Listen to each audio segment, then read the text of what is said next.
emergency. The stunt by the Hits has been likened to giving out cartons of cigarettes. On the station's Facebook page, though, there were comments such as, "That's good for gas emissions and global warming," and "a real clean and green." But the bags were snapped up quickly and the station was applauded for its efforts to get people to donate to Plunket. The timing has been questioned by many, but the Hits says the promotion was booked earlier in the year. Linda, what do you make of it? Is it like giving out cartons of cigarettes? Well, see, I don't know. So you think about some of those rental properties in Dunedin, and man, you need more than a bag of coal to even be able to sleep in them. They're so damn cold. So I guess if you're cold, and coal is still, I'm assuming coal is obviously still sold and used down in the in Otago. No. So This dude is trolling. Kai Point, I'm advertising it now. There's this company near Dunedin who is just taking the mickey. They're taking ads out in the paper and stuff like that. And they know, they're basically climate change deniers. Well, you kind of got to be if you work in a coal factory, don't you? well, that seems kind of reasonable. It'd be funny to be an environmentalist who also sounds coal. And it's difficult because this is probably a family business. It looks like they've been running for years and years and years. But they know what they're doing. But they know that there's a lot of people out there who don't care so much about the environment. And I mean, if you're just trying to stay warm, I mean, why would you, I guess? But well, you've spent a bit of time in commercial radio, so you'd often get to do these wacky promotions. No, this is way. Kind of funny, though, you hand out chocolate bars, but not bags of coal. That is bizarre. Oh, come on, you must have been involved in some crazy radio stunts. I've done a lot of embarrassing stuff in my life, but this is right up there. So it's okay if they were giving out bags of wood. Wood?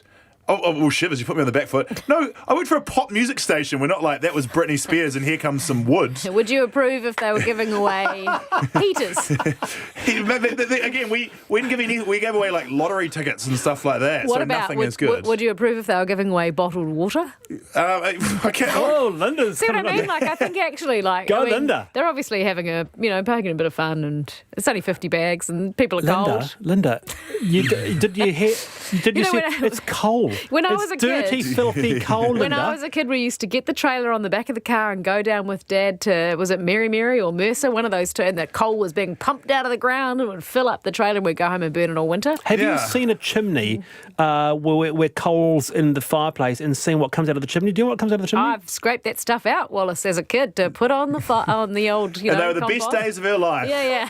When they I had to walk barefoot to the... Take us back to the good old days. I think this is what commercial radio does too. They have a bit of fun. The world is Silly moving pranks. forward, though, and it's just some people are moving backwards. But I can guarantee you that if they were giving away, I don't know, woolly slippers, they wouldn't have got any publicity. Linda, about 3 years prior, that whole of South Dunedin was inundated with water. They've got a real climate change problem down there, sea level rise, and you think it's okay for the Hits to hand out coal? Well, can you see there's a bit of a... I think that sometimes in life you have to go, yeah, they're trolling, it's kind of funny.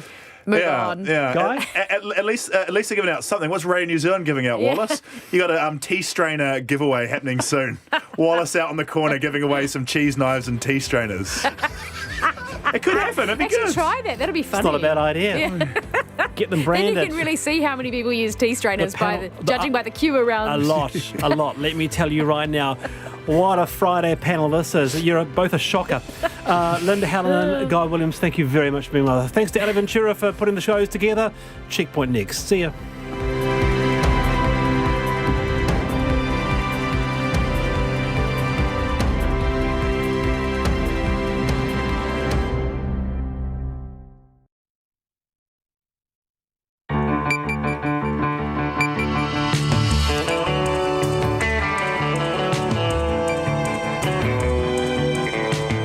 Whakarongo mai koe ki te reo irirangi o Aotearoa. This is Checkpoint on RNZ National. I'm Lisa Owen. A teenage girl on the run from Oranga Tamariki speaks out from her hiding place, alleging she's being abused in state care. An Auckland honey company cops a mega fine for trying to sweeten its pot of liquid gold with chemicals. The family of 3 people killed in a horrific Taranaki car crash want roadside drug testing right now. It's fair to say he's always been eccentric, but is something else up with Invercargill Mayor Tim Shadbolt? Monday's D-Day for new rental insulation standards, but not for the country's largest landlord. We take the temperature of a state house, literally, and we get on board with Auckland's oldest walking school bus volunteer. RNZ News at 5. Kia ora, ko Susana Leata tēnei. An advocate for a 13-year-old girl in hiding from Oranga Tamariki and the police is refusing to disclose her whereabouts until the ministry can assure her she won't be sent back into state care. Oranga Tamariki agreed to allow the girl to stay with her grandmother until her mother was released from prison recently. Under strict parole conditions, the mother must stay with the grandmother but cannot have access to her daughter. The advocate says the girl is now scared she will be sent back into state care where she claims that she suffered physical abuse. She says the girl should be in the care of whānau. Long term, we want her to be in the care of her mother, but we know at this stage there's a process to get to that point. But immediately in the care of people or whānau that we know have her best interests at heart. An advocate for the 13-year-old girl, Oranga Tamariki, says many of the claims being made are not true and it is concerned for the girl's well-being. New Oranga Tamariki statistics show that Māori children make up more than half of those taken from their whānau. The ministry has been under public scrutiny over the way it takes Māori babies from their whānau and has today publicly released extensive statistics. Māni Dunlop reports. The numbers show that since July 2008, Oranga Tamariki has taken more than 4,300 babies under the age of 1 into care. 62% of them were Māori. There has been a slight decrease in the number of non-Māori children entering care over the past 10 years. However, the report shows there has been an increase in the number of Tamariki Māori taken. The numbers also show that about 80% of children between July 2017 and June 2018 were taken into care urgently by the ministry or police. Under those conditions, the ministry and police don't have to notify the family, but couldn't specify whether that had happened. Ko Māni Dunlop tēnei. 2 people have received written warnings from the police for making false claims that they were present during the mosque shootings. The pair stood to gain from the money that was donated to victim support in the wake of the attack, which killed 51 people in March. The police say they have the capability to identify exactly who was at the Al Noor and Linwood mosques at the time of the shooting. Footage of a New Zealand-led raid in Afghanistan has been released publicly for the first time, showing helicopters firing on people.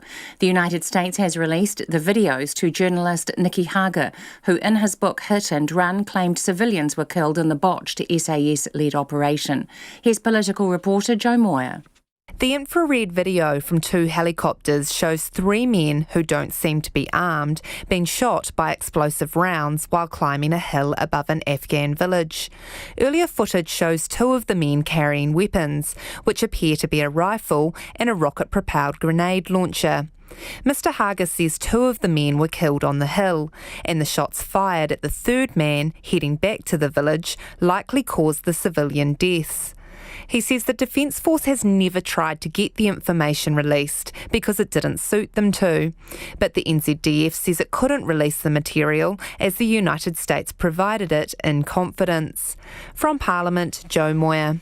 A Southland man's petition calling for cancer care reform has been extended after the number of people attempting to sign it online caused Parliament's website to crash. Blair Vining, a 38-year-old father of 2, was diagnosed with terminal cancer late last year.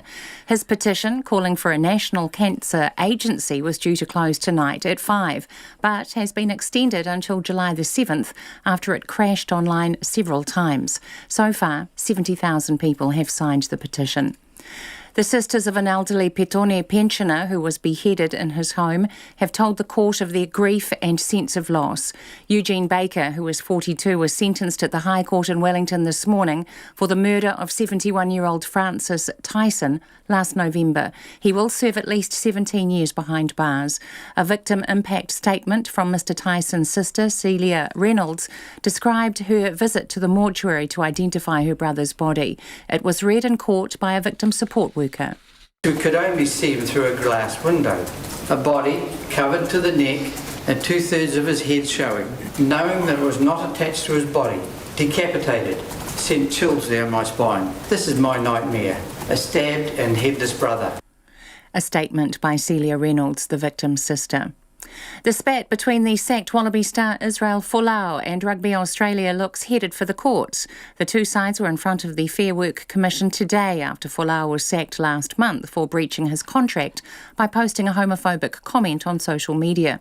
He wanted an apology and acknowledgement that his contract was terminated because of his religious beliefs, but they failed to reach a settlement. Folau says he's disappointed. Look, very, very disappointed about the outcome today, but I'd like to thank all those who have supported me throughout this time, and I'll continue to stand up for the freedoms of all Australians. Israel Folau. The next step will be for Folau to file an application for hearing in the federal court. It's 5:05. The Chiefs are heralding the signing of Wales rugby coach Warren Gatland as a coup. Gatland will replace Colin Cooper, who quit yesterday with a year left on his contract.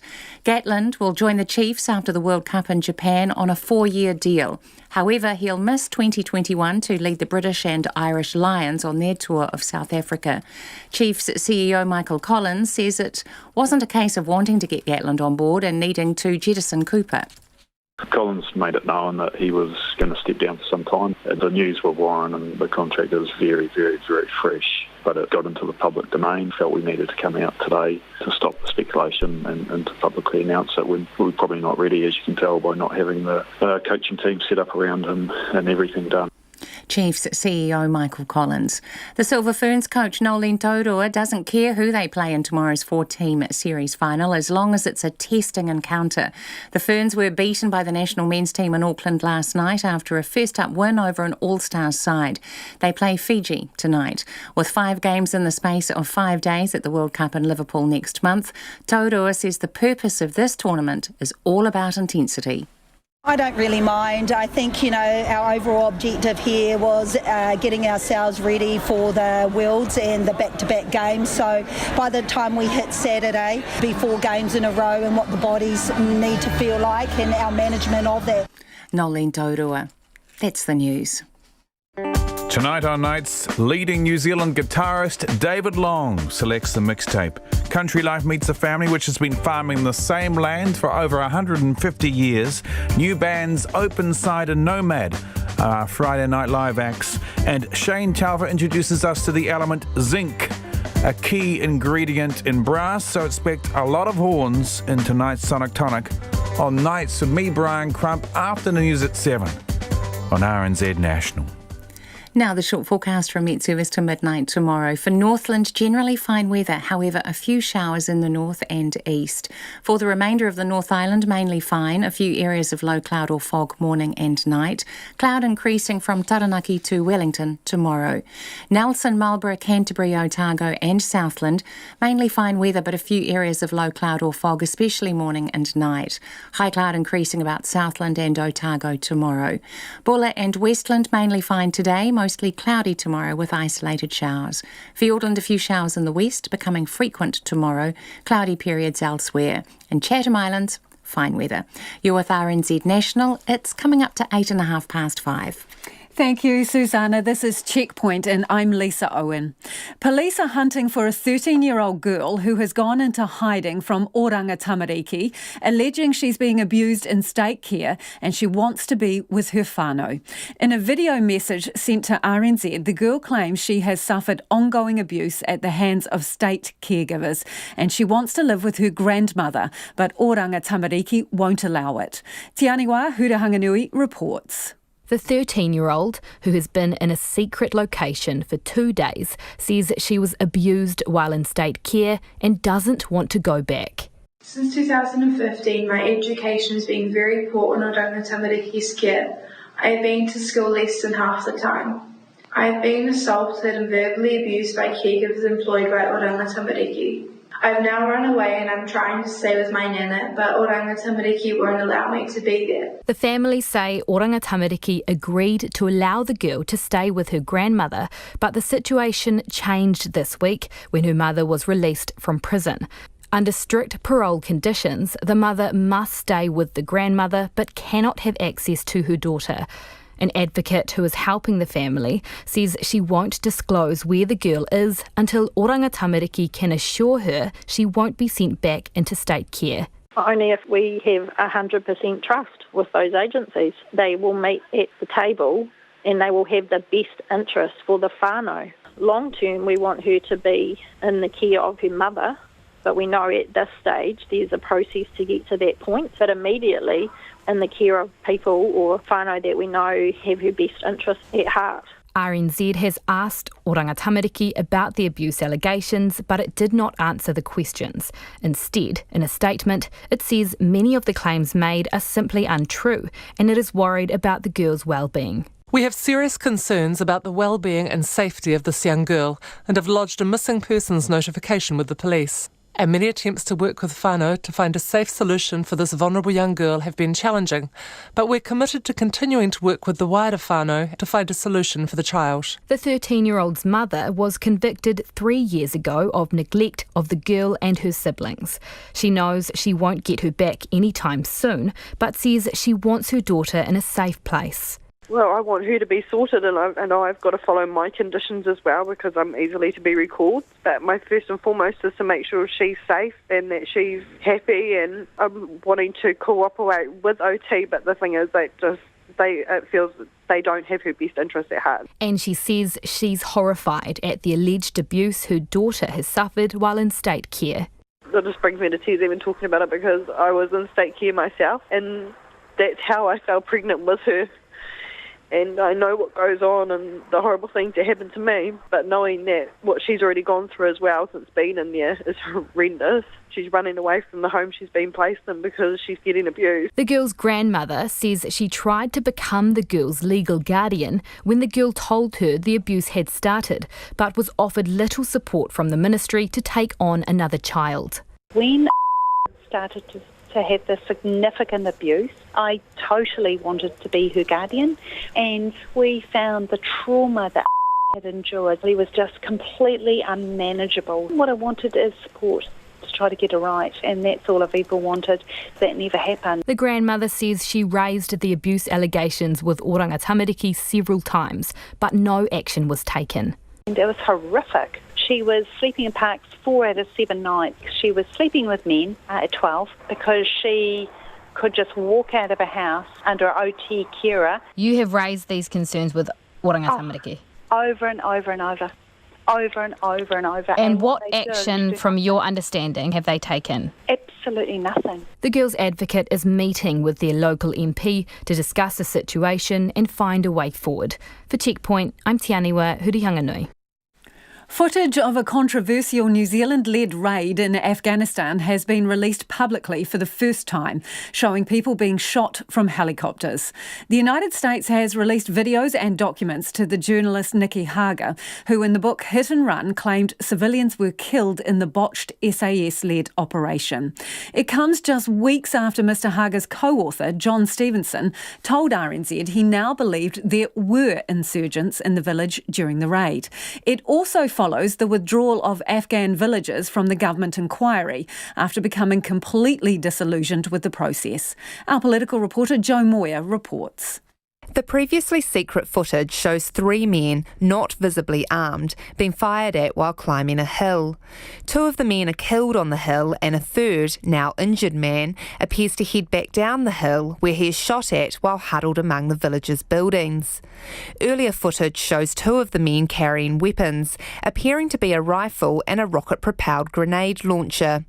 Mr Hager says the men look more like farmers than insurgents, and the shots fired at the third man in the village likely caused civilian deaths and should never have happened. Why, when one of them walked down apparently without a weapon into an urban area, they still thought that they needed to attack in an urban area? The scary insurgent group had shrunk down to 1 wounded person who didn't seem to have a gun walking into the middle of an urban area, civilian residential area, and the justification for firing had evaporated by then. The release comes amid a government investigation into claims made in the book Hit and Run that 6 civilians, including a child, were killed and 15 were injured in the late-night raid on 2 villages in Afghanistan in 2010.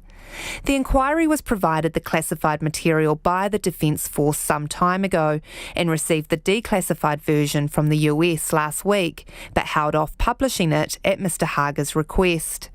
Both Mr Haga and the inquiry have stopped short of publishing all the footage, saying in the current climate, post the Christchurch terror attack, it wasn't appropriate to show people, particularly of a Muslim faith, being killed or wounded.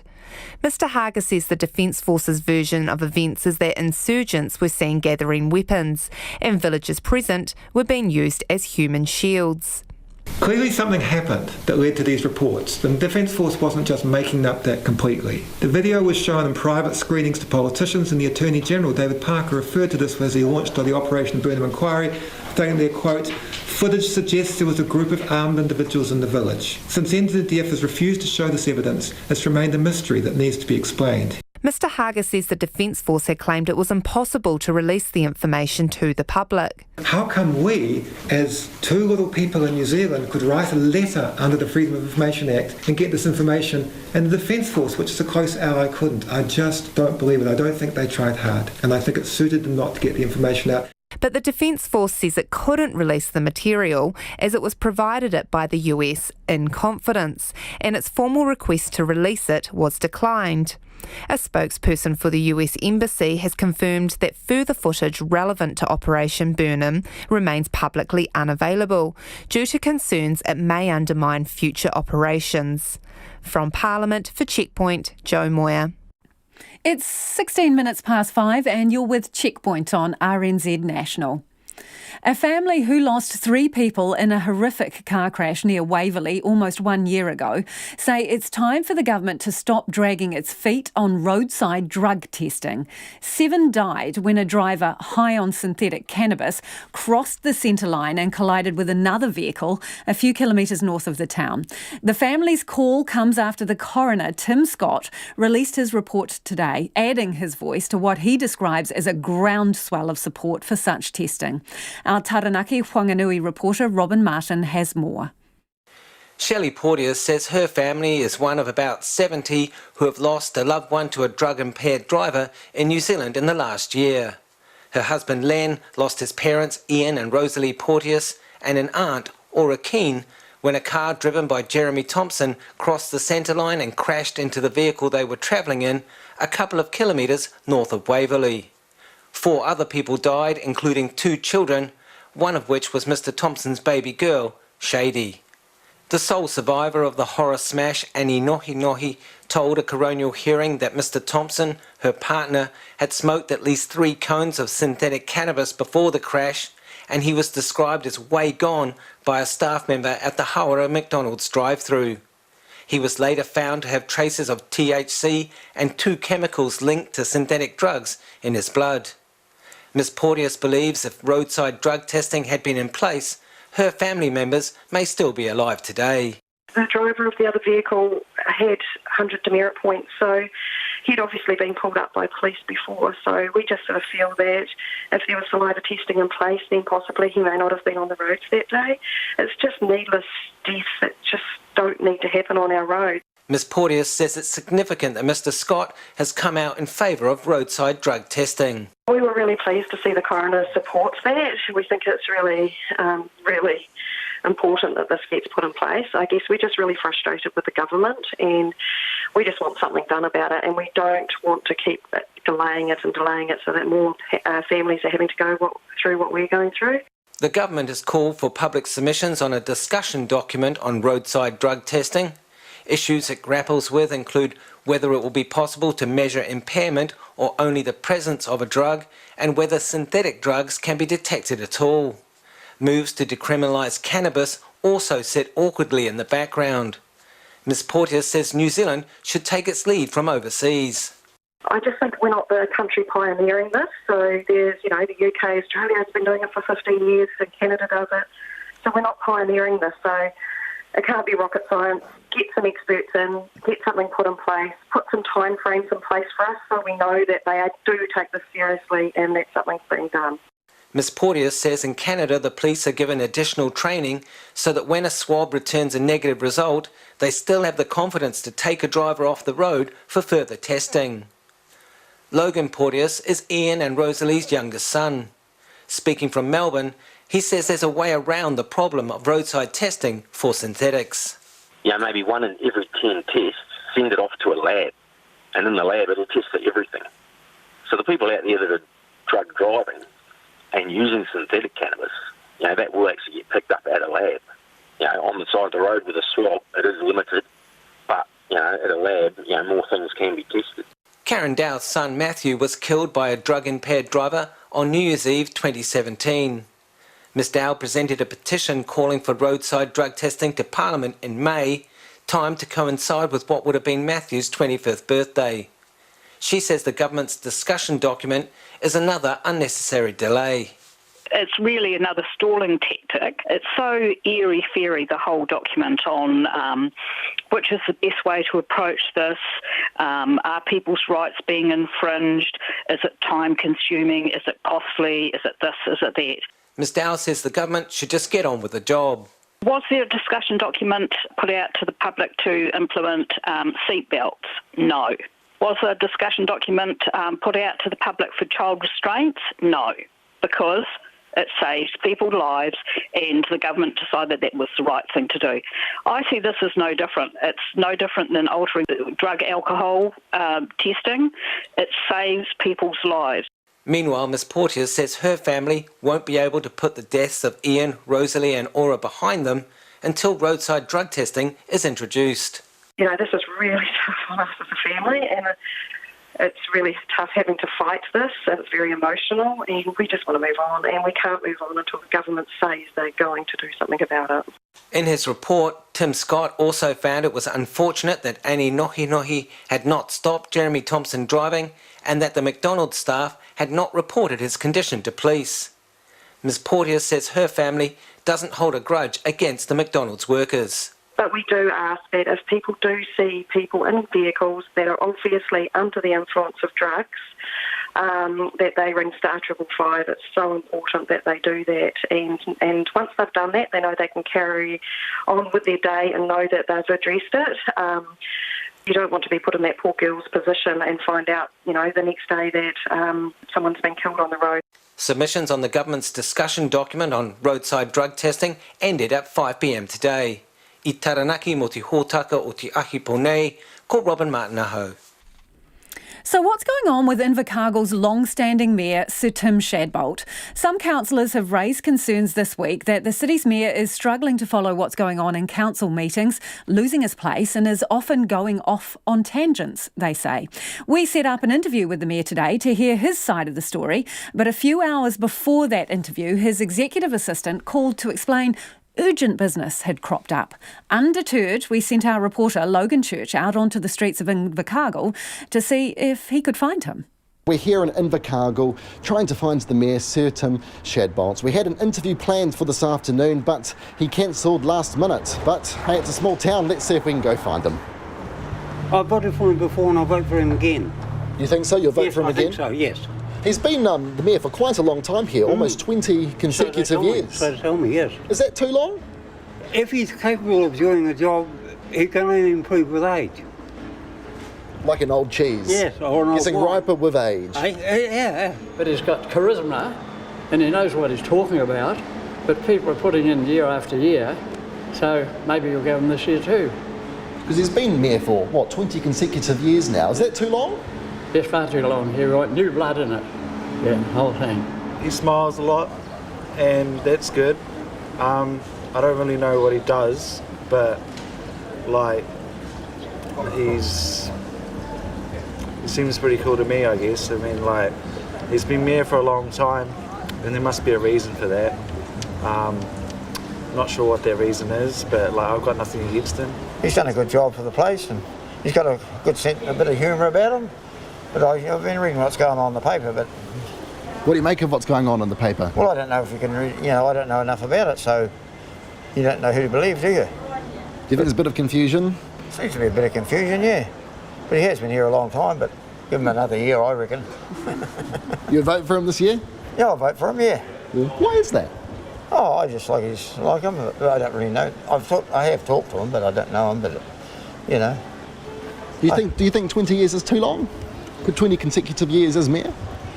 It is a long time, isn't it? Yeah, it is a long time, but will someone else do any better? That's the thing. How long have you lived here? I've lived here for about 67 60 years in Invercargill. So you're a proper local? Well, almost. Yeah. I'm over 80 though. And 20 of those years have obviously been under the rule of Sir Shadbolt. You're correct. What do you make of him as a mayor? Well, I think up till now he has done a terrific job, but he's a wee bit like me. We get past our use-by date, and there's quite a lot of problems which I get the paper read to me in the report about what's going on at council, and I think we've reached a stage we might be better for a change, but it might not happen because if 3 or 4 stand against him, I think he'll have the numbers to go in. But up till now, he has done a very, very good job. Do you think it's time for something new, someone new to come in? I do, yep. I've got someone in mind, but I publicly can't say. Who's that? No, come on. Say, no. We were about to give up our search for Sir Shadbolt, but at 2 o'clock, the time we were supposed to meet with him, we got a tip-off. He was at a cafe down the road.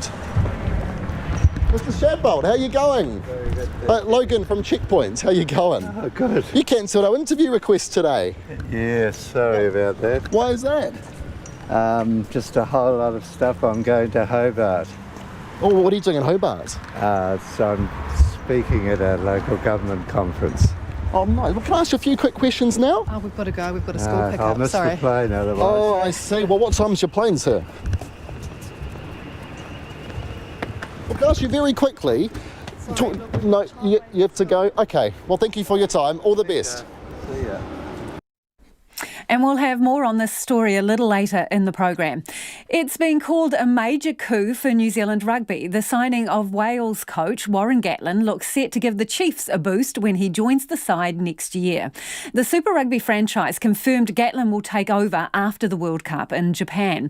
But he'll also be given time to coach the British and Irish Lions. Tom Furley reports. It didn't take long for the Chiefs to announce its new coach. It said yesterday current head coach Colin Cooper will not be seeing out the end of his contract at the Hamilton-based franchise. 24 hours later, Warren Gatland, current coach of Wales and former Waikato player and All Black, was announced as his replacement. In a video posted by the club, he said he couldn't wait to return home. I'm really excited about the opportunity to come back and get to know and be part of the Chiefs community, the fans, the players, the supporters, sponsors, everyone, something to really look forward and be excited about. The Chiefs say with Gatland making it clear he wanted to return to New Zealand through Super Rugby, negotiations began 3 to 4 weeks ago. Its chief executive, Michael Collins, says he was the only coach they considered. We felt that Warren was a certain calibre that we were comfortable not to advertise a role. You know, he is a BNI Lions coach. He's had success at international rugby with Wales. And we just felt that he was a calibre that didn't require us to go through the normal recruitment process. Former All Black teammate and past Chiefs captain Ian Jones says it's a huge boost for New Zealand rugby. This guy is coming up 3 times British Lions coach. They don't hand those jobs out willy-nilly. 6 Nations Grand Slam. Multiple European titles for the clubs he's been involved in. He says bringing in a Northern Hemisphere perspective would bring him in line with the likes of Wayne Smith, Steve Hansen and Graham Henry, who coached in Britain. I'm stoked for him, stoked for New Zealand rugby, so stoked for the Chiefs, and this is a major coup. We've got ourselves a top draw coach. Mr Gatland has been coaching Wales since 2007 and will leave the role after this year's World Cup. Local fans spoken to by Checkpoint responded positively to the news. Craig Bennett from Cambridge is optimistic about what impact his return will make. You know, his great coaching that he does, and where he's taken Wales over the last little while, he's, brought them up to a world-class standard, so hopefully he can bring that with the Chiefs. Huntly fan Travis Bradbury is already speculating about a higher role at New Zealand Rugby. He's a very, very good coach. He's very successful, so quite surprised to see him coming back to Waikato, which is awesome. And I think maybe within line, like he could possibly be the next All Blacks coach. Maybe that's why he's coming back to do the Chiefs. Gatland has signed a 4-year deal with the Chiefs, although has been granted a year break in 2021 to coach the British and Irish Lions in South Africa. For Checkpoint, Tom Furley.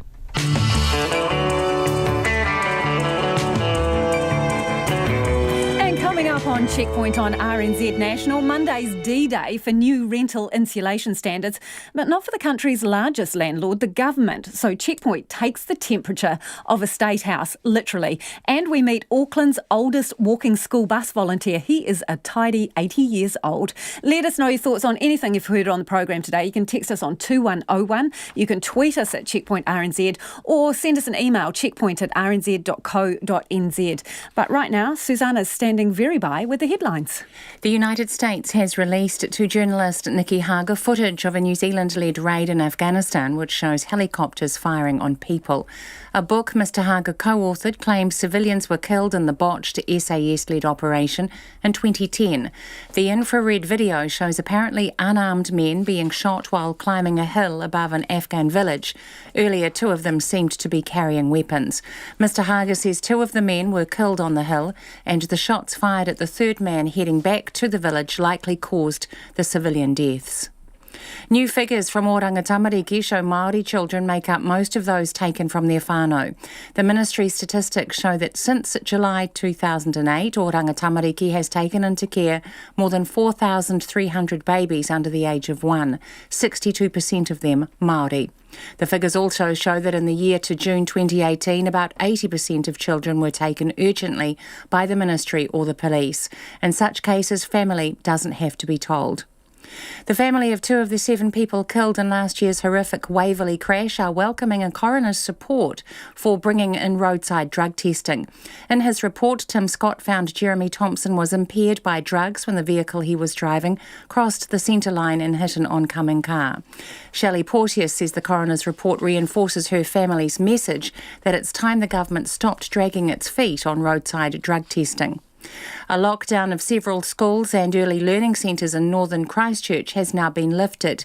The 3 primary and intermediate schools and 3 early childhood centres were locked down at 2:45, but that was lifted just after 4. The police say one of the 2 men they were searching for has now been arrested, and the other they are still looking for is no longer in the area.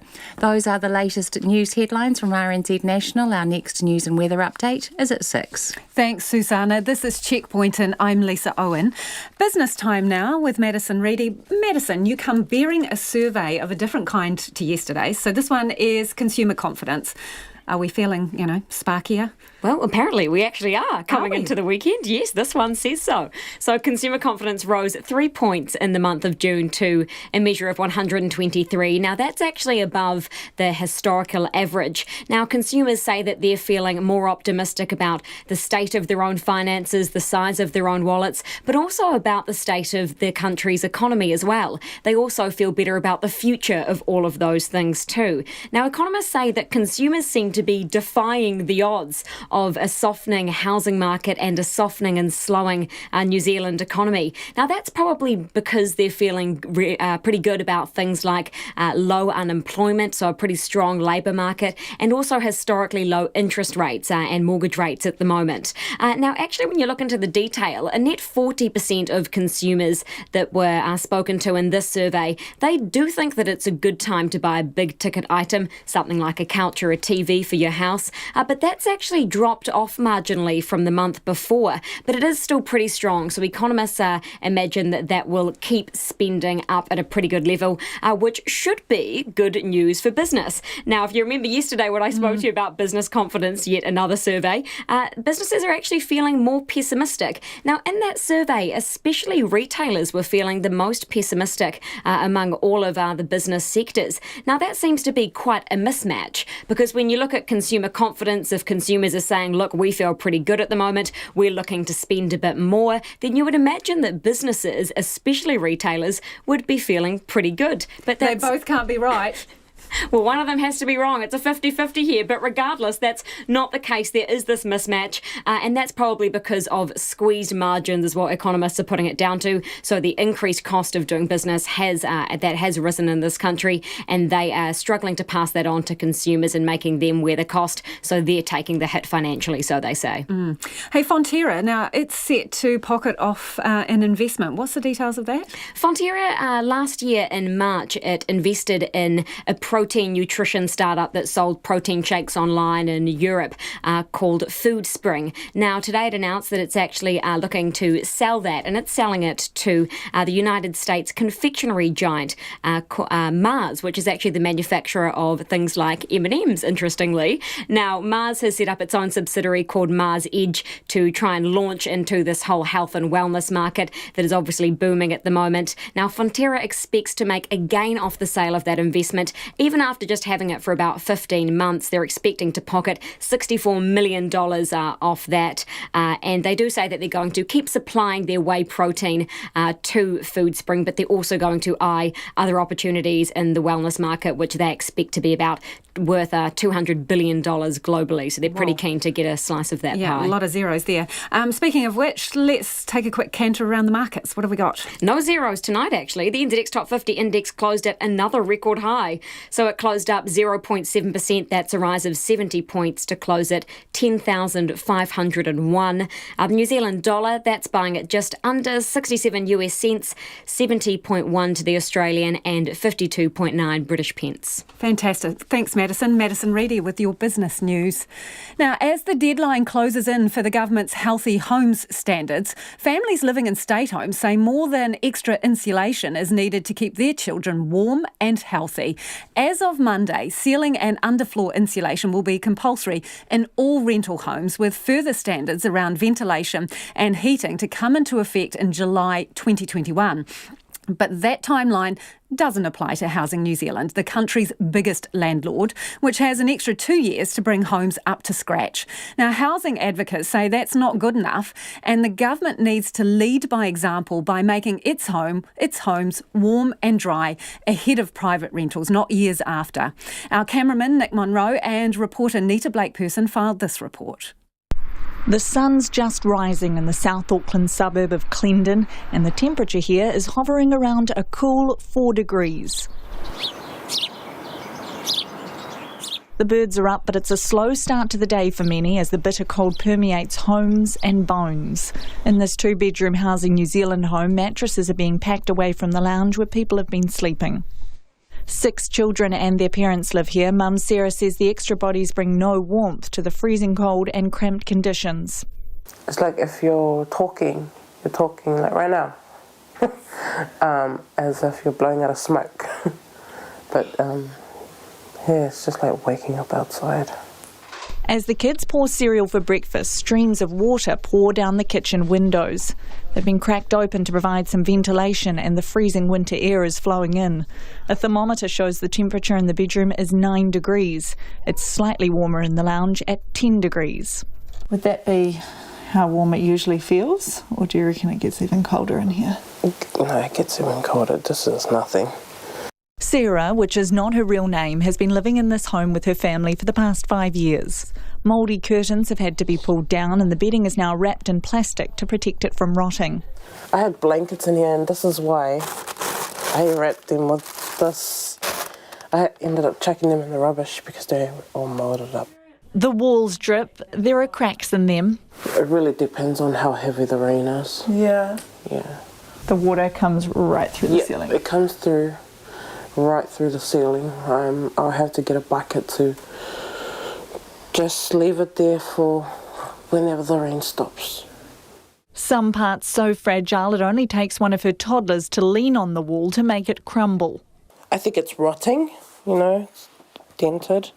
The only source of heat is a small A3-sized wall heater provided by Housing New Zealand, which hangs flimsily and is never used because Sarah says it's completely ineffective and expensive to run. The freezing conditions are taking their toll. My kids constantly moan because they do get sick quite frequently because of what they're breathing in and out. The mould is just... it's like extra, When one kid gets sick, the rest get sick. Under the government's new Healthy Homes regulations, all rental properties must have heaters that can heat a living room to 18 degrees, ventilation fans in kitchens and bathrooms, and ceiling and underfloor insulation. The insulation requirement comes into effect on Monday, with the rest due by July 2021.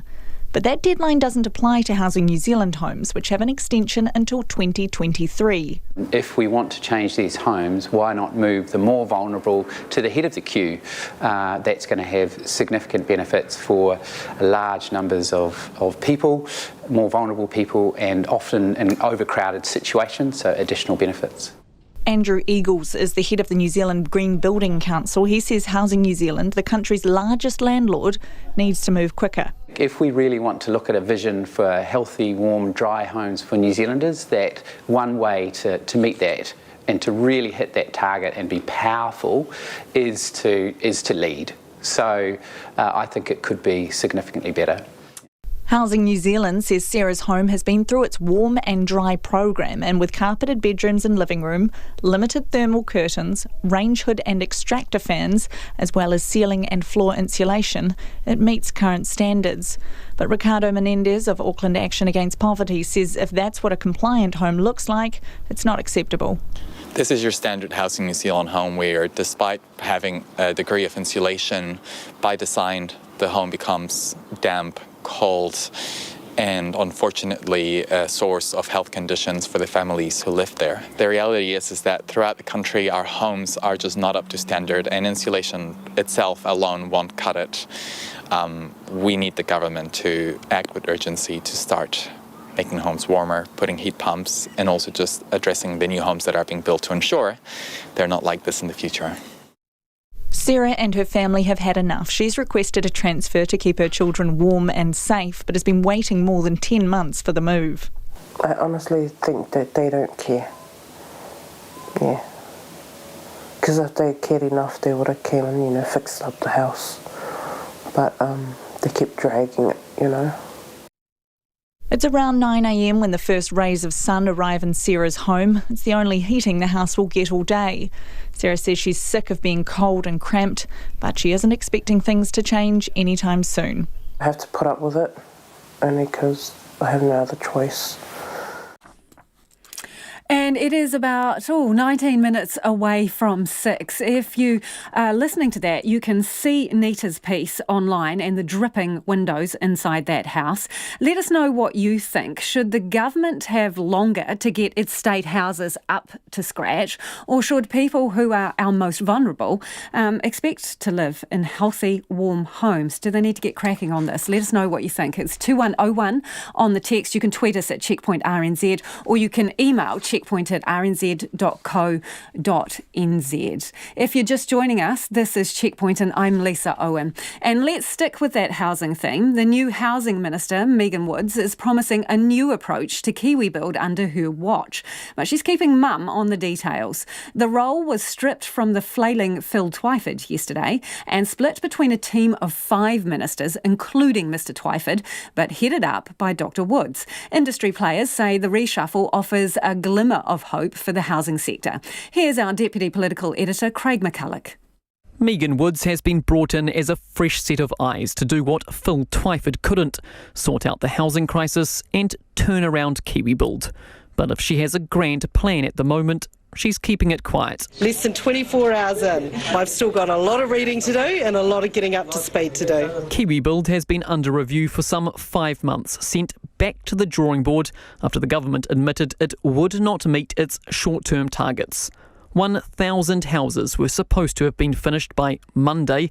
The current tally sits at just over 200. When something isn't working, then I believe it is the responsibility of government to make sure it is.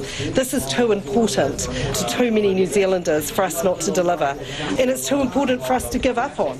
Dr Woods has signalled a new and improved model is coming, but it seems not till late July at the earliest. Property developers want the government to get its act on. The longer it takes, the more frustration that builds, so get the reset done. Shane Brealey, who runs NZ Living, has several KiwiBuild projects in train. He wants the government to hurry up with its reset. But he says Mr Twyford had a massive workload overseeing housing and transport, and sharing the housing portfolio may make the difference. It's a huge job, it's a huge area, and to me the more focus we can have on the sector that we're involved with from a minister, the better. The New Zealand Initiative, a free market think tank, also supports the new approach. Its chief economist, Eric Crampton, says Mr Twyford, who'll now focus on urban development, had an impossible task in KiwiBuild. He says the minister has an excellent understanding of the supply problems in the housing market and will now be able to drive real change without the KiwiBuild distraction. Hopefully all of this means that he will be able to run in the areas where he can do an awful lot of good. He gets this stuff. And it's that stuff that matters, Mr Crampton says, not KiwiBuild. His thinking's in line with the Auckland property developer Matthew Horncastle, who says KiwiBuild is a fundamentally flawed policy. But he says the government's reshuffle and reset is a chance for it to focus on the real problems. Everything causes delays and everything causes inefficiencies. Hopefully firsthand their ministers are seeing all these little problems, and I'd love to see them now roll up their sleeves, get deep into the housing industry and start writing some policy that can make it more efficient for everyone to operate. For the government, the new approach is as much about rebranding as it is about reform. But a new set of faces alone won't convince the public. It'll take real change to turn perceptions around. Atu iti whare parimata mō te hōtaka o te ahiahi, ko Craig McCulloch. A man who admitted fatally stabbing and then decapitating a Petone pensioner after arguments about drugs will spend at least 17 years behind bars. Eugene Baker, who is 42, was sentenced in the High Court at Wellington this morning for the murder of 71-year-old Francis Tyson last November. Anne-Marie May reports. Eugene Baker and Francis Tyson lived next to each other in Petone. Both sold synthetic cannabis from their homes, and they had several arguments in the days leading up to the killing. Baker believed Mr Tyson had dobbed him into Housing New Zealand, leading to his eviction. On November the 30th last year, he went to Francis Tyson's house, demanded he hand over his stash of synthetic drugs, and stabbed him 5 times when he refused. He left Mr Tyson's flat but returned sometime later and decapitated him, as Justice Dobson explained. It would have taken substantial strength and determination to do that with a bread knife, and then using the head like a trophy, walking around in that part of Petone was a seriously gross indignity to the victim, showing a high level of callousness. Justice Dobson said the indignities Baker inflicted on Mr Tyson's body added to the feelings of loss for the dead man's family. That was echoed in a victim impact statement from Mr Tyson's sister Celia Reynolds, which was read to the court by a victim support worker, Phil Grocott, and outlined her visit to the mortuary to identify her brother's body. We could only see him through a glass window. A body covered to the neck and 2/3 of his head showing. Knowing that it was not attached to his body, decapitated, sent chills down my spine. This is my nightmare, a stabbed and headless brother. The Crown Prosecutor Grant Burston said there was an extra element of callousness when, while Mr Tyson was collapsed on the floor after the stabbing, Eugene Baker told his boarder to leave the flat because if he didn't, he would witness Mr Tyson's beheading. And that is the foundation for the Crown submission that contributes to the callousness of the killing and the cruelty of it, that the victim would have been aware of what was about to happen to his body, having been fatally stabbed at that stage. The defence lawyer Brett Crowley said Baker was genuinely remorseful for what he had done. He said Baker had been subjected to serious abuse when he was growing up, but had managed to live a reasonably law-abiding life until recently. He hadn't committed any offence for several years, I think 8 years before this offence. He was working full-time through most of those years. He fell into a very, very heavy cycle of substance abuse with mainly synthetic cannabis, and his life completely unravelled and his sense of morality unravelled with it. Justice Dobson said Baker might be remorseful now, but at the time of the murder he'd shown no sympathy for Mr Tyson or his family, and that attitude had persisted until very recently. At the time and for a period thereafter, you committed a violent and brutal murder with apparent disregard for Mr Tyson and the huge hurt and loss for friends and family left behind. The change of heart is to be encouraged, but in my sentencing analysis it cannot carry great weight. Outside, the officer in charge of the case, Detective Sergeant Ben Quinn, said he was happy with the 17-year minimum sentence. In Wellington for Checkpoint, Anne-Marie May. In the first case of its kind, an Auckland honey company has been fined $260,000 for boosting its product with chemicals to sweeten its value. Evergreen Life admitted in April it added a synthetic version of a naturally occurring substance to its Manuka honey products that enabled it to market it at a higher grade and sell it for more money. The company and its operations manager were sentenced today at the Auckland District Court. Katie Scotcher was there. Jason, or Tuck Yoon Lee, bowed his head during sentencing this morning. As the operations manager of Evergreen Life, he oversaw his father's company on a day-to-day basis. The company, which was based in Albany, sold various bee-related products to both international and domestic markets. But Judge Eddie Paul said in October 2015 the Ministry for Primary Industries received an anonymous tip-off that Evergreen was adulterating honey. The company and Mr Lee made the honey appear to be high-grade Manuka honey through the addition of synthetic versions of chemical compounds that would naturally occur in the genuine product and are used to test the presence and strength of the Manuka. In February the following year, MPI inspected Evergreen's factory and located chemicals used to boost levels of sought-after natural compounds, MGO and DHA. The cost of Manuka honey depends on how much MGO and DHA it contains. The higher the amount, the more valuable the product is. MPI has a strict definition for what constitutes Manuka honey, including that nothing is added or removed from the final product. An MPI investigation later found Evergreen had tampered with 14 tonnes of honey, valued at roughly $700,000. Certainly the potential for significant financial gain by Mr Lee Jr. and the company is all too obvious. During the investigation, 33 tonnes of non-compliant honey was destroyed. MPI is still in the possession of a further 60 tonnes, and it's likely that will be destroyed too. Exports of the product also had to be recalled from the United States, China, Korea, Singapore and Australia. Judge Eddie Paul described the offending as a breach of the public's trust. Purchasers and consumers place significant trust in the labelling and quality of the product, that is the Manuka honey they purchased from the defendants, which clearly was not the case given it was adulterated honey. In April, Evergreen Life and Jason Lee pleaded guilty to 7 representative charges of selling adulterated honey with intent to deceive for material gain and of selling non-compliant honey. The maximum penalty for the company was a fine of more than $1 million and for Lee, 5 years imprisonment or a $100,000 fine. But today, Judge Paul fined the company and Mr Lee more than $370,000. In plain English, hitting Mr Lee Jr. in the pocket is probably the only place he will appreciate his wrongdoing. This is the first time adulteration of Manuka honey has been detected in New Zealand. Outside the district court, MPI's Gary Orr said the ministry can't be sure it would have picked up on Evergreen's offending if it wasn't for the whistleblower. Since then we've introduced a range of other measures that we believe would help detect this sort of thing, and one of which you'll be aware is the testing of Manuka honey for the unique factor. So we believe that we'd find it now. Gary Orr said the contaminated honey didn't present any food safety risks to consumers in New Zealand or overseas. I tamaki makoto mō te hōtaka o te ahiahi nei, ko Katie Scotcher aho. In Europe, there is only one word on everyone's lips: hot.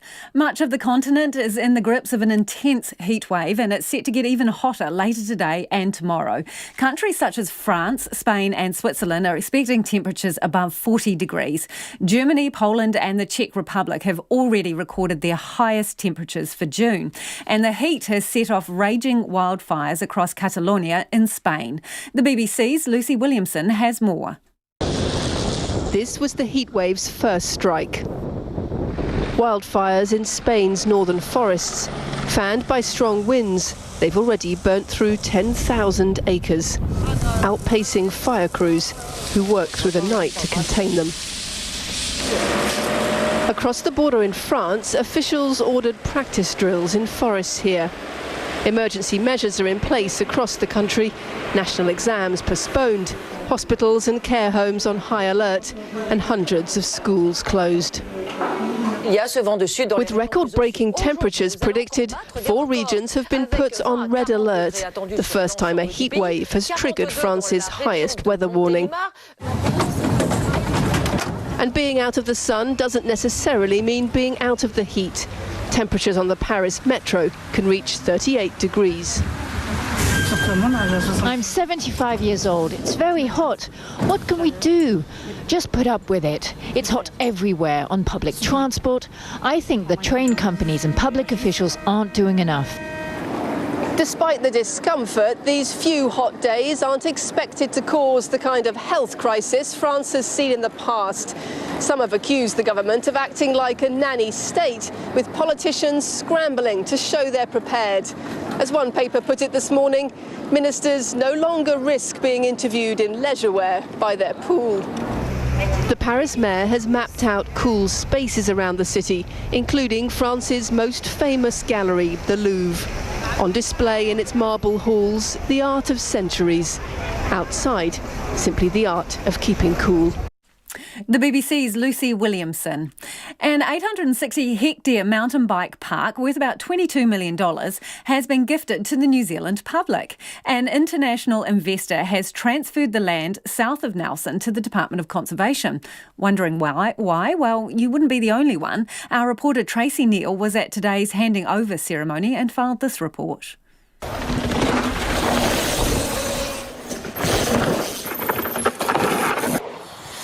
The park in the Wairoa Gorge has always been a bit of a mystery to anyone other than skilled mountain bike riders.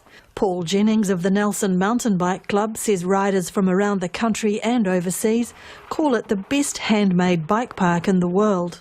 So in terms of the last 10 years of this park being in existence, there's always been a local awareness that is an incredible set of trails there that have been built by a crew of up to 100 over 5 years, literally handmade in a natural environment. So it's always had this mystique around it. Now the park, about 50 minutes drive from the centre of Nelson, will be open to not just mountain bikers, but anyone who wants to check out the natural environment. It has been gifted under a 40-year lease arrangement by international investor Ken Dart through his not-for-profit foundation RHL New Zealand. RHL New Zealand's sole director Paul Dorrance says its focus globally is to improve conservation. Sure, downhill mountain biking is the key recreational asset, but there's amazing walks and there's amazing bush. And it's just so important that every walk of life and every person, no matter who you are, is welcome up in the gorge. The Department of Conservation says almost half the park contains forest of high ecological value. A DOC Operations Director, Roy Gross, says it also contains a range of rare habitats for bird and insect species. So it's got something like 91 different species of plants in it. And of course you've got all the standard common birds that native birds that we tend to associate with natural bush blocks. Mr Gross says visitors will be able to see birds like the New Zealand falcon, shining cuckoo, kererū, tui and bellbirds. He says the land will now receive the same protection as the surrounding forest in the Mount Richmond Forest Park. And that's really important from the point of view of our bird life and our native insects and things like skinks, geckos, being able to move through that land with some sort of protection, the same that the rest of the area's got. And so it's another haven. The Nelson Mountain Bike Club will continue to operate the bike park as it has done for the past 3 years, while the Wairoa Charitable Trust has been set up to manage the land, which is now a recreation reserve.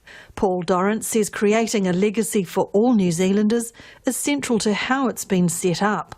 It's been gifted as a recreational reserve to the Crown, so it's pretty much impossible to undo that. And if they did, we'd probably injunct them. It's just not going to happen. So in perpetuity, it's for Crown ownership. RHL's London-based spokesman says the primary focus of Mr Dart's foundation is mountain biking and conservation. Ray Griffin says the foundation has repeatedly been asked why the Cayman Islands-based businessman would gift a mountain bike park to the people of New Zealand. It might be unusual to some people to think of someone building something and then just giving it away. Ken, he's just super passionate about mountain biking and about conservation. The mountain bike park is a valuable natural and recreational asset to the Nelson Tasman region. Nelson City Councillor Matt Laurie, himself a keen mountain biker, says it's an amazing gift. He's keen to test the trails after some enforced time out from mountain biking. And I'd be going there this weekend, except on the 1st of June I had a really bad mountain bike smash and dislocated my shoulder and took a chunk out of my face. Skinned my knees too, that was quite painful. But when I'm healed, I will be up there, absolutely, with bells on. Ray Griffin says RHL has set up similar parks in countries around the world, but none have embraced the concept as freely and as welcoming as New Zealand. In Nelson for Checkpoint, Tracy Neal. And if you're listening to that item, go online and check out the pictures. There's some pretty aggressive and quite scary looking mountain biking going on there. After the 6 o'clock news, more on Tim Shadbolt. RNZ News at 6. Ngā mihi nui ko Susana Leata tēnei. A 13-year-old girl in hiding from Oranga Tamariki and police says she's terrified of being sent back into state care. Her advocate is refusing to disclose her whereabouts until the ministry can assure her she can be looked after by whānau. Te Aniwa Hurihanganui reports. The young girl has been hiding in a secret location for 2 days. Oranga Tamariki agreed to allow the girl to stay with her grandmother until her mother was released from prison recently. Under strict parole conditions, the mother must stay with the grandmother but cannot have access to her daughter. The advocate says the girl is now terrified she will be sent back into state care, where she claims she suffered ongoing abuse at the hands of state caregivers. Oranga Tamariki says many of the claims being made are not true, and it is concerned about the girl's well-being. The advocate is meeting with the family's local MP to discuss the situation and find a way forward. Ko te aniwa, Hurihanganui aho.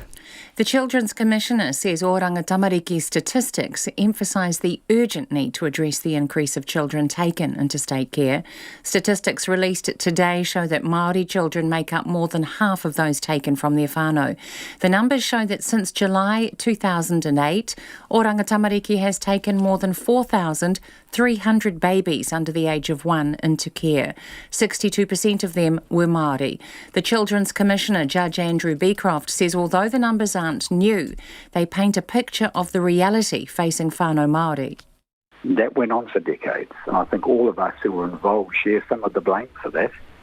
What this does show, however, is that this time round, as at 1 July, as if we needed to be told explicitly, but the legislation does speak clearly, there is a second chance for a revolution. The Children's Commissioner, Judge Andrew Beecroft. Footage of a New Zealand-led raid in Afghanistan has been released publicly for the first time, showing helicopters firing on people. The United States has released the videos to journalist Nikki Hager, who in his book Hit and Run claimed civilians were killed in the botched SAS-led operation in 2010. The infrared video from 2 helicopters shows 3 men who don't seem to be armed being shot by explosive rounds while climbing a hill above an Afghan village. Earlier footage shows 2 of the men carrying weapons, which appear to be a rifle and a rocket-propelled grenade launcher. Mr. Hager says 2 of the men were killed on the hill, and the shots fired at the 3rd man heading back to the village likely caused the civilian deaths. He says the Defence Force has never tried to get the information released because it didn't suit them to, but the NZDF says it couldn't release the material as the United States provided it in confidence. A Southland man's petition calling for cancer care reform has been extended after the number of people attempting to sign it online caused Parliament's website to crash. Blair Vining, a 38-year-old father of 2, was diagnosed with terminal cancer late last year and had to seek life-lengthening treatment through the private sector. His petition calling for the establishment of a national cancer agency was due to close tonight at 5, but it's been extended until July the 7th after Parliament's website crashed several times due to heavy traffic. Mr Vining says he is amazed by the support it's received. It's very overwhelming, the support that we've had in the last few days, like the paper petition pouring in and online. It's just going crazy. We've got about 30,000 paper petitions that have come in so far, so we're easily over 100,000 now. Blair Vining hopes to trigger a citizens-initiated referendum on reforming cancer care. 2 cousins linked to the Comancheros gang have been found guilty of murdering a man and trying to murder his wife in Mangere last year. Abraham Tuuheava was shot dead and his wife severely injured on Greenwood Road last May. Annika Smith reports. Fesilau Tapaivalu and Mesui Tufui have been on trial in the High Court at Auckland for the past 4 weeks. Both denied murder and attempted murder charges, while a third man, Viliami Tani, pleaded guilty before the trial. This afternoon, after deliberating for exactly 2 days, the jury returned with unanimous guilty verdicts. Members of the men's family, who have been in court throughout the trial, cried in the public gallery as the verdicts were read out. Both men were remanded in custody for sentencing in August. Atuiti ko te mātua ko Annika Smith aho. One of the lesser-known Democratic presidential candidates has name-checked New Zealand and the Prime Minister Jacinda Ardern during the second candidates' debate. 66-year-old self-help author and activist Marianne Williamson, who brands herself as a lover of peace, took the stage among some of the frontrunners such as Joe Biden and Bernie Sanders. Candidates were asked what would be their first issue they would push if they became president. My first call is to Prime Minister of New Zealand, who said that her goal is to make New Zealand the place where it's the best place in the world for a child to grow up. And I will tell her girlfriend you were so on, because the United States of America is going to be the best place in the world for a child to grow up. US Democratic hopeful Marianne Williamson. It's 6:05. The Australia opener David Warner is expecting plenty more jeering from the Lord's crowd when he plays New Zealand in their World Cup match there tomorrow night. Warner and former captain Steve Smith remain the centre of attention for many fans following the ball tampering saga in South Africa last year. Warner says he's even getting booed at training. I thrive on that stuff. I love it. I went out in the corner down there today and copped it, but at the end of the day you just got to smile, and they pay their money to come watch us. We're grateful for them to come and sit down and watch us, and we try and put on a good show for everyone. I'm living the dream. I'm out here in Lords, playing cricket for my country. David Warner. The Black Ferns halfback Kendra Coxedge is optimistic their busier schedule this year is a sign of things to come. The New Zealand women's side play 4 matches as part of the Super Series in San Diego, starting with Canada tomorrow. The Black Ferns will then play 2 tests against Australia in August, which has Coxedge encouraged. 13 years I've been on the side. This is the most tests outside the World Cup that we've had in a year, and I'm hoping that that's only going to get better from here, and no doubt it will. Going forward, we've got a home World Cup in 2021, so we need to get as many games, in the next couple of years after this tour as possible. Kendra Coxedge. And the Silver Ferns play Fiji tonight in their 3rd game of their 4-team netball series in Auckland. New Zealand should comprehensively beat the Pacific side and then advance to a likely final against the New Zealand men's national team tomorrow. That's the news. Tomorrow morning, It Once Was Lost and Now Is Found. The movie of Aretha Franklin's Baptist Church recording of Amazing Grace, the album. Alan Elliott tells the amazing story. Paul Wood was imprisoned for murder. Now he's a doctor of psychology. He's a husband, he's a father, having escaped his mental prison. And Gunter Herbig's guitar tribute to Gurdjieff. Join me, Kim Hill, tomorrow morning from 8 on RNZ National. Now the short forecast from Met Service to midnight tomorrow. For Northland, generally fine weather, however, a few showers in the north and the east.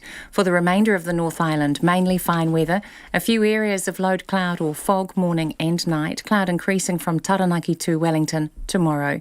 Nelson, Marlborough, Canterbury, Otago and Southland expect mainly fine weather, but a few areas of low cloud or fog, especially morning and night. High cloud increasing about Southland and Otago tomorrow. Bulla and Westland mainly fine today, mostly cloudy tomorrow with isolated showers.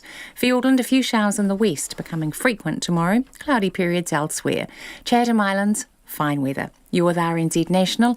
It's coming up to 8.5 minutes past 6.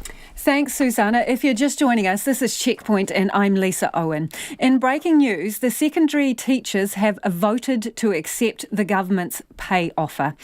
You will know that earlier in the week, the primary teachers voted to accept the offer they had been made as well.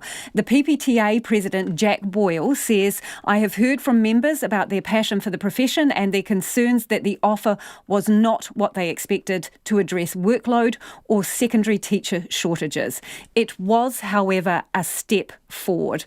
He also says meetings were held around the country this week for teachers to discuss the offer and vote, and 65% of members voted to ratify the deal. Jack Boyle goes on to say that they are hoping that the concerns that remain will be addressed in their accord that they also have with the government and the primary teachers union. They are expecting that it will act quickly to bring significant reductions in the workload and an increase in the number of New Zealanders training to become secondary teachers and stem the flow of those leaving because of excessive workloads. So, secondary teachers have voted.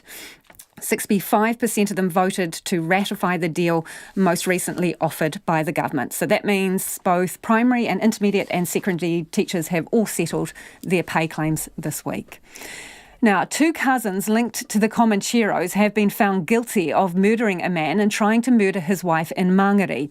Abraham Tuuhiava was shot dead and his wife Yolanda severely injured on Greenwood Road last May. Over the past 4 weeks, a High Court jury has heard about the last minutes of Mr Tuuhiava's life and the roles played by Mesui Tufui and Folau Taipavalu in the shootings and the connection to the Comancheros in Australia.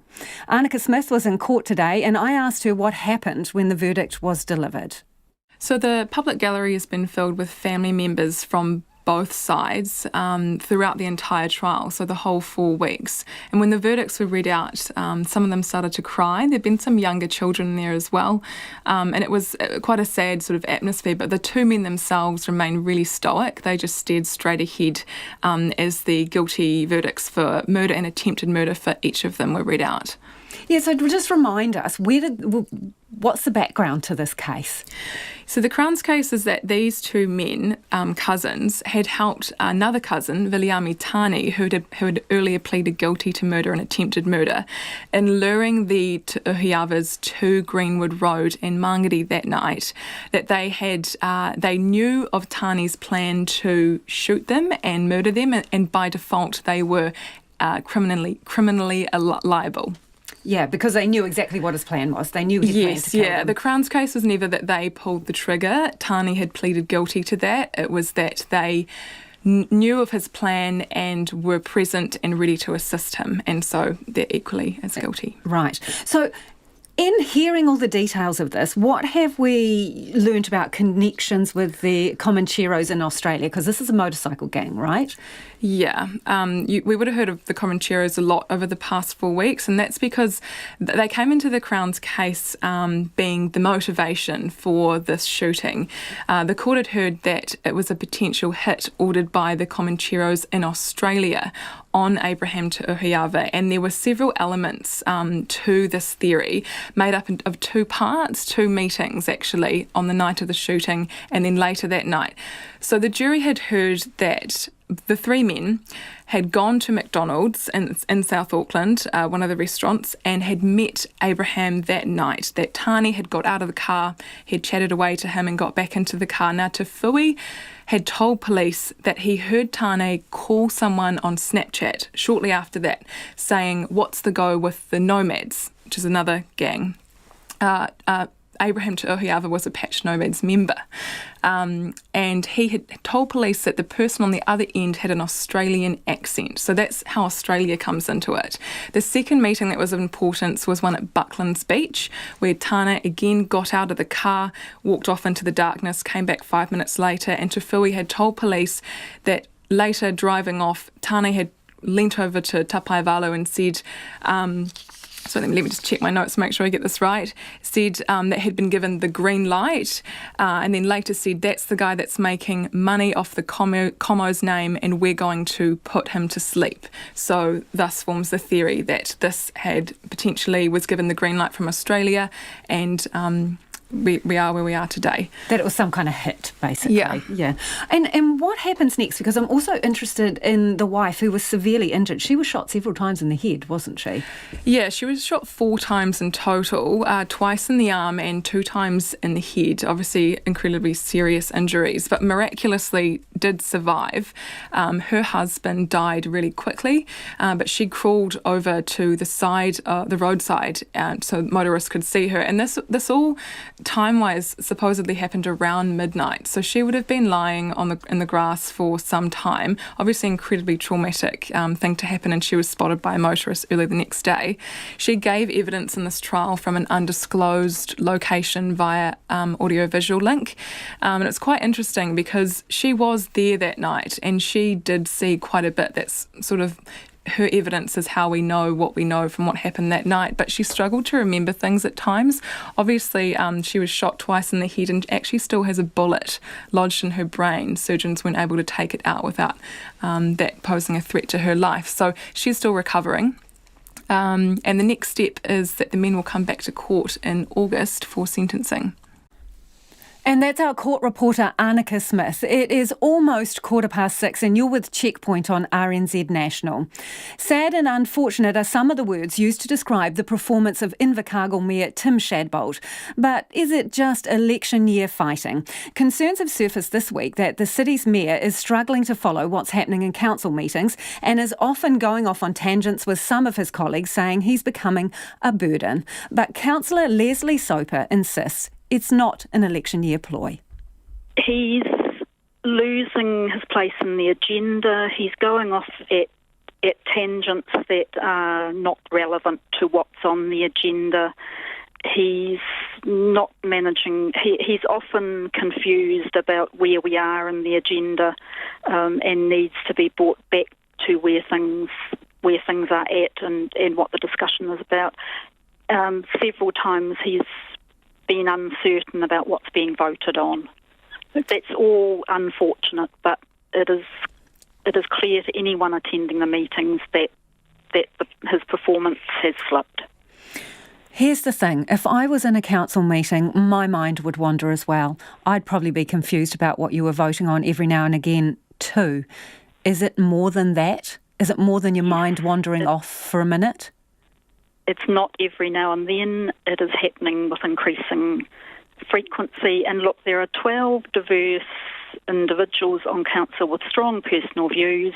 That often leads to pretty robust democratic discussion, and that's what you want. But this is more than an occasional slipping.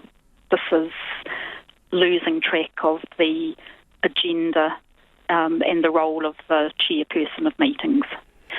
Unfortunately, I think that Tim has, with these accusations of faction building and dire need to clear out council, etc., I think Tim has begun a negative campaign that I think is very unfortunate. Attempts to abuse and victimise others don't go down well.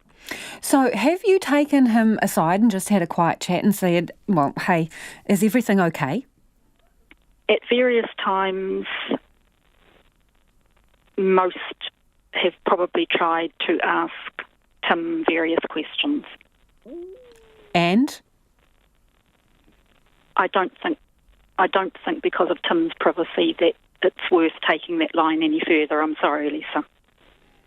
Okay. So how is he outside the meeting environment? It would be fair to say that probably every councillor has had comments from members of the public asking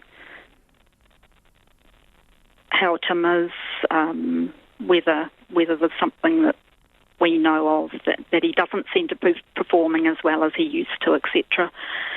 Look, Tim has a long history of great service and has done a lot for Invercargill, and we're all aware of that. But increasingly there are members of the public expressing concern about whether or not he's still the the person he was when he originally became mayor. And to be clear, Leslie, you're not after his job, are you? You're not standing for the mayoralty?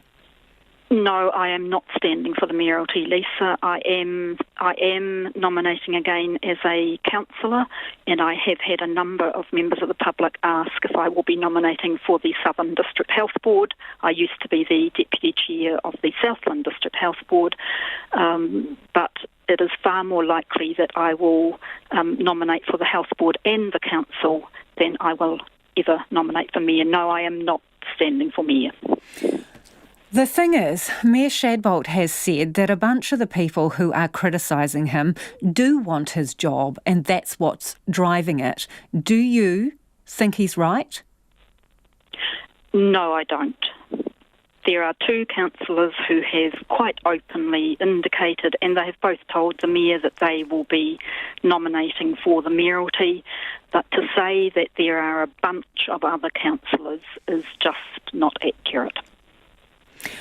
Are you concerned for him, Mayor Shadbolt? Yes, I am. As I said, I'm very sad about this situation. Tim is very definitely a colourful character, and we all know that and have known that for many years.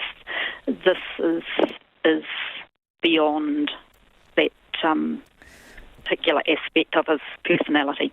It's worrying quite a number of people. As I say, there are increasing comments from members of the public who have obviously seen him at events.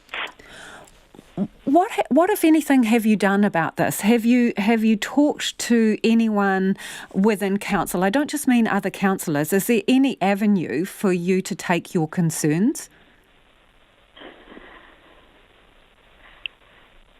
It's a very unusual situation, Lisa.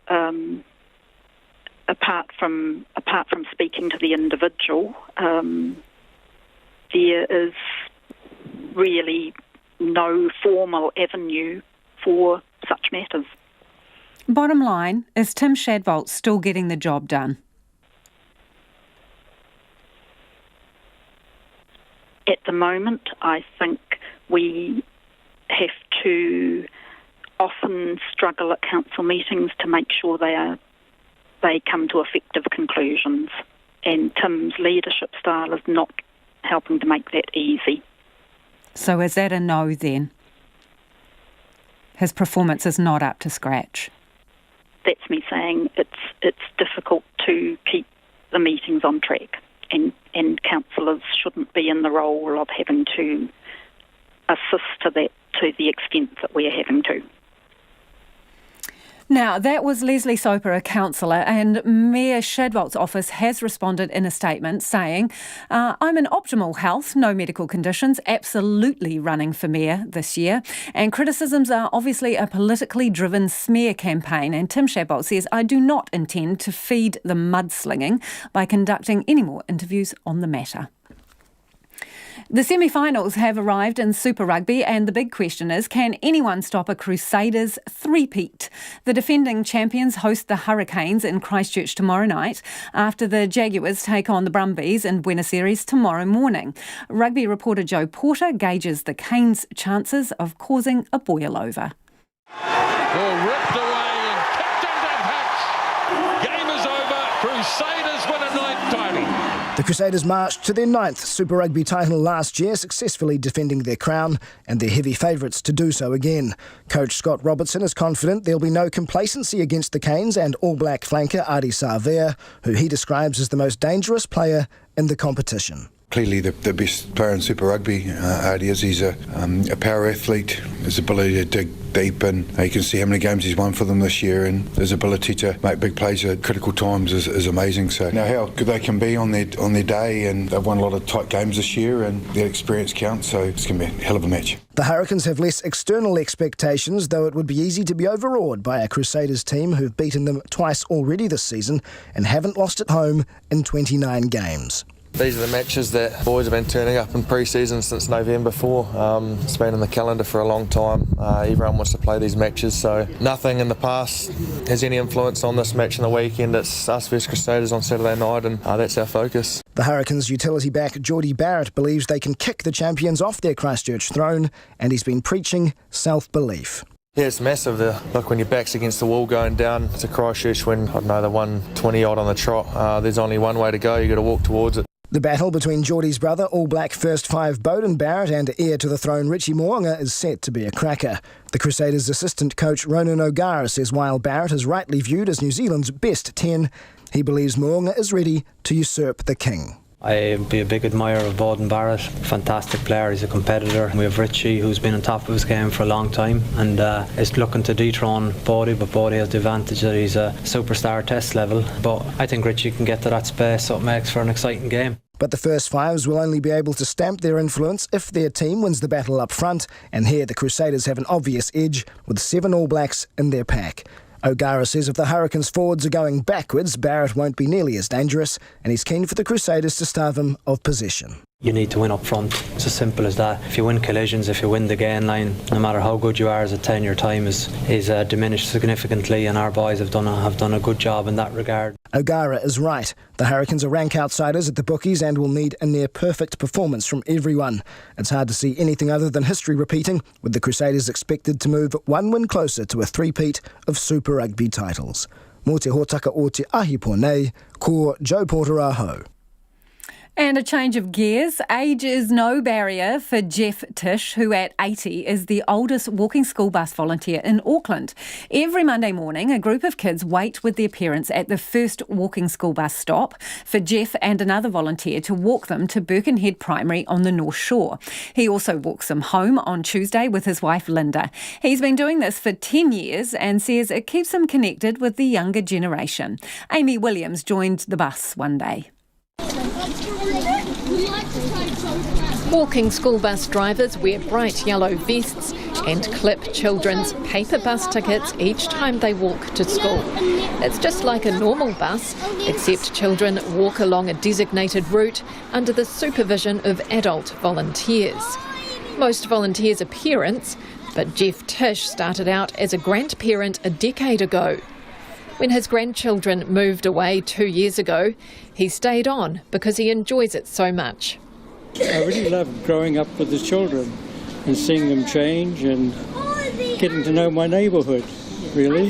Yeah, these are my people, little people. In Auckland, there are 380 walking school buses. They're overseen by Auckland Transport and organised by more than 1,500 parents and volunteers. Birkenhead Primary has 4 walking school buses, including the Hinemoa Hikers, which Jeff and his wife Linda volunteer for. He meets the first walkers at the start and they walk just over a kilometre to school, picking up more kids along the way. There are almost 20 kids on the bus and at least 2 adult drivers. Jeff says many older people can find children quite intimidating, but he soon found his stride.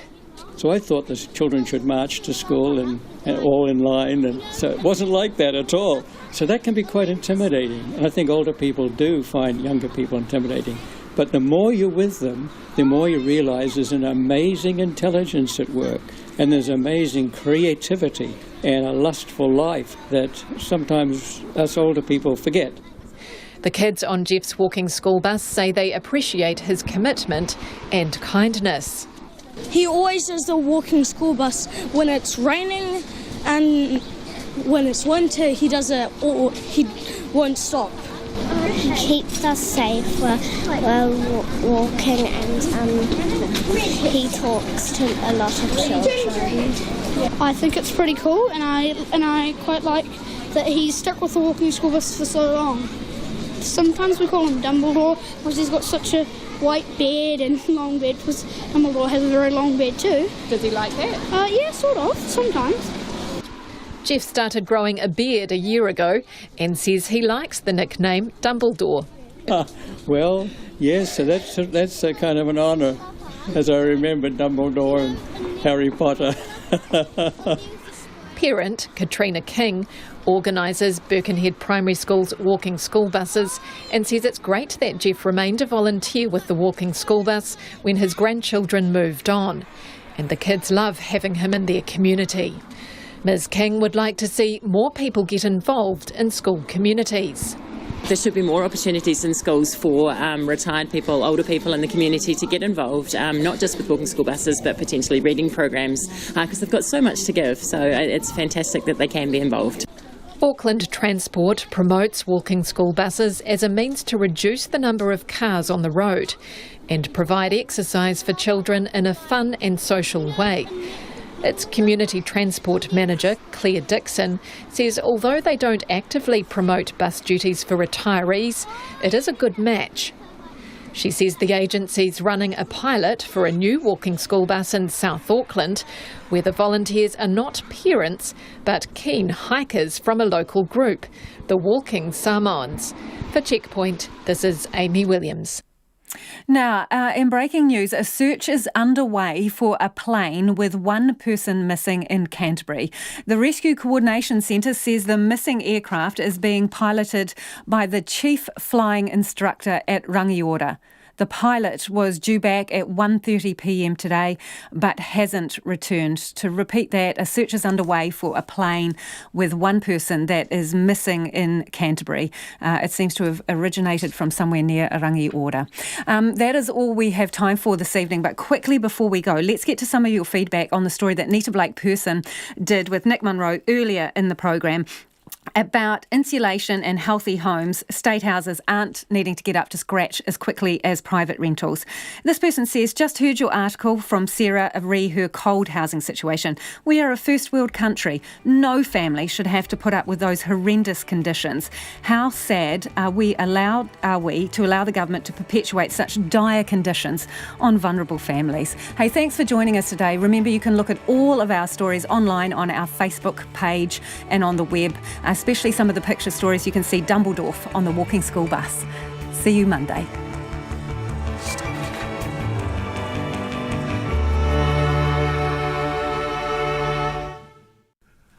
RNZ News headlines at 6:30. Secondary teachers have voted to accept the government's offer to settle their collective agreement.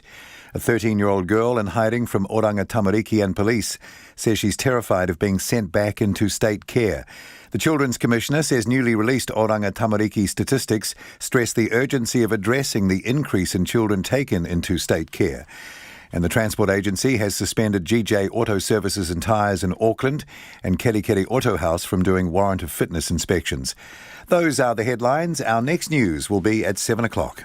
Take the pulse of the day's news every weeknight at 10. Iran would lose in military terms, but their goal right now would be to make sure that Mr Trump had a very bad re-election run. Lately with me, Karen Hay, is your late night eye on the latest headlines and the people who are making them. Humanity can be connected, can come together and share similar feelings regardless of who it happened to.